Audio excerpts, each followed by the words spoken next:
Hi అండి, నేను మీ Sridevi. Welcome back to my channel Emmy cooking. ఈరోజు రెసిపీ వచ్చేసి గుమ్మడికాయ కర్రీ. ఈ గుమ్మడికాయ కర్రీని ఆల్రెడీ నేను కేదారేశ్వరి నోము వీడియోలో గుమ్మడికాయ కర్రీని చేసి చూపించాను. కానీ నా సబ్స్క్రైబర్ చందన గారు మళ్ళీ ఒకసారి మీ స్టైల్లో గుమ్మడికాయ కర్రీని చేయమని కామెంట్ చేశారు. అందుకని చందన గారి కోసం ఈరోజు గుమ్మడికాయ కర్రీని చేస్తున్నాను.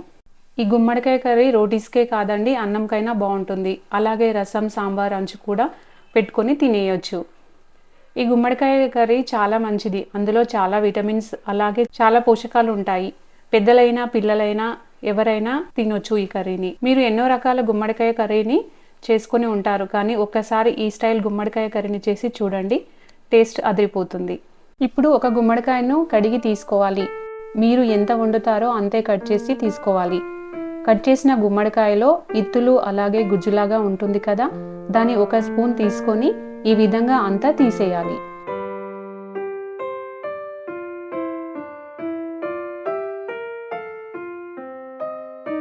అంతా తీసేసిన తర్వాత గుమ్మడికాయకు తోలు అనేది తీయకూడదు, అలానే వండుకోవాలి. అలా వండుకుంటేనే బాగుంటుంది.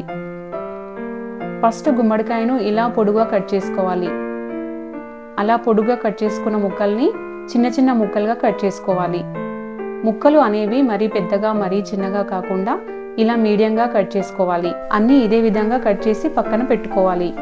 ఇప్పుడు స్టవ్ పైన ఒక పాత్ర పెట్టుకొని అందులో 1 టీ స్పూన్ జీలకర్ర, 1 టీ స్పూన్ ధనియాలు, 1/2 టీ స్పూన్ కన్నా తక్కువగా మెంతులు వేసుకొని వేయించుకోవాలి. అవి కొంచెం వేగిన తర్వాత అందులో 2 టీ స్పూన్ల నువ్వులు వేసుకొని వేయించుకోవాలి. వేయించుకున్న తర్వాత దింపేసేయాలి. అవి వేడిగా ఉన్నప్పుడే ఒక చిన్న రోట్లో వేసి దంచుకోవాలి. వేడిగా ఉన్నప్పుడే దంచుకుంటే మెత్తగా మెదిగి పొడి అయిపోతుంది. చల్లారితే కొంచెం టైం పడుతుంది, కాబట్టి వేడిగా ఉన్నప్పుడే దంచుకోవాలి.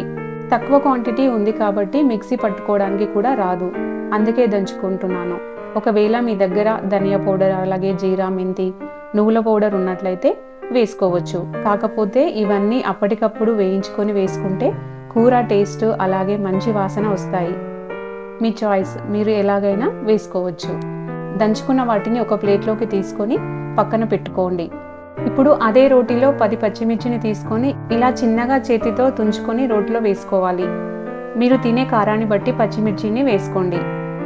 అలాగే చిన్న అల్లం ముక్కను వేసుకొని రెండింటిని కలుపుకొని దంచుకొని పేస్ట్ లాగా చేసుకోండి. ఒకవేళ మీ వద్ద పచ్చిమిర్చి అల్లం పేస్ట్ ఉంటే వేసుకోవచ్చు, కానీ ఫ్రెష్గా ఉంటే బాగుంటుంది. అందుకనే నేను ఫ్రెష్గా ఉండడానికి అప్పటికప్పుడు దంచుకొని వేసుకుంటున్నాను.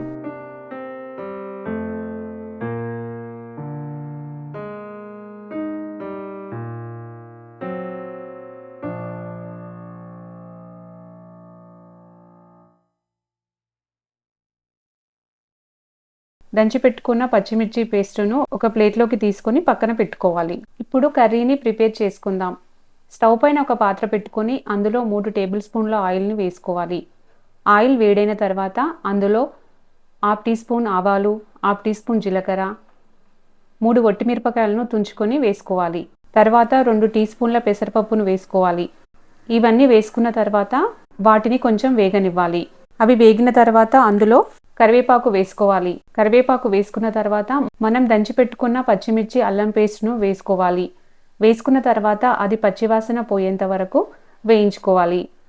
మంట అనేది మీడియం ఫ్లేమ్లో ఉంచుకొని ఈ ప్రాసెస్ అంతా చేయాలి. ఇవి పచ్చివాసన పోయిన తర్వాత అందులో కొంచెం పసుపు, టేస్ట్కు తగినట్లుగా ఉప్పు వేసుకొని తర్వాత మనం కట్ చేసి పెట్టుకున్న గుమ్మడికాయ ముక్కలను వేసుకొని బాగా కలుపుకోవాలి. ఉప్పు, కారం ముక్కలకు అంతా పట్టేటట్టు కలుపుకోవాలి. మూత పెట్టి 5 నిమిషాలు ఉడికించుకోవాలి. మధ్య మధ్యన కలుపుతూ ఉండాలి. 5 నిమిషాల తర్వాత మూత తీసి ఒకసారి కలుపుకోవాలి. గుమ్మడికాయ ఉడికిందా లేదా చూసుకోవాలి. గుమ్మడికాయ ఉడికితే సరిపోతుంది. ఒకవేళ ఉడకకపోతే చేతిలో కొన్ని నీళ్లు తీసుకొని జీలకరించుకొని 1 నిమిషం పాటు మూత పెట్టి ఉడికించుకోండి.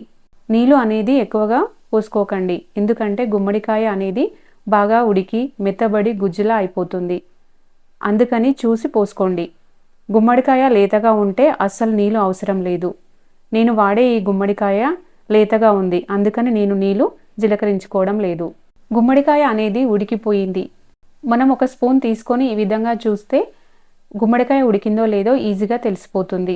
ఇప్పుడు ఇందులో మనం దంచుకున్న జీలకర్ర, ధనియాలు, నువ్వుల పొడిని 1 టీ స్పూన్ వేసుకొని అలాగే సన్నగా కట్ చేసుకున్న కొత్తిమీరను వేసుకొని కలుపుకోవాలి.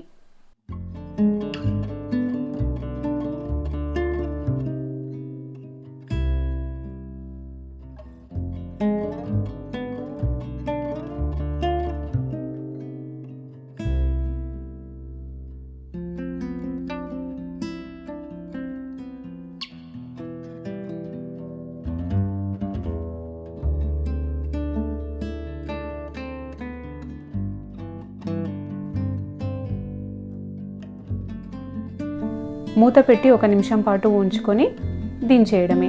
దించేసి ఒక సర్వింగ్ బౌల్లోకి తీసుకొని సర్వ్ చేయడమే. ఇంతేనండి, టేస్టీ అయిన గుమ్మడికాయ కర్రీ రెడీ అయిపోయింది. మీరు కూడా ఒకసారి ట్రై చేయండి. ట్రై చేసి ఎలా వచ్చిందో కామెంట్ బాక్స్లో కామెంట్ చేయండి. ఈ వీడియో నచ్చింది అనుకుంటున్నానండి. ఈ వీడియో నచ్చినట్లయితే లైక్, షేర్, సబ్స్క్రైబ్ చేసుకోండి. మరిన్ని వీడియోతో మీ ముందు ఉంటాను. Thank you.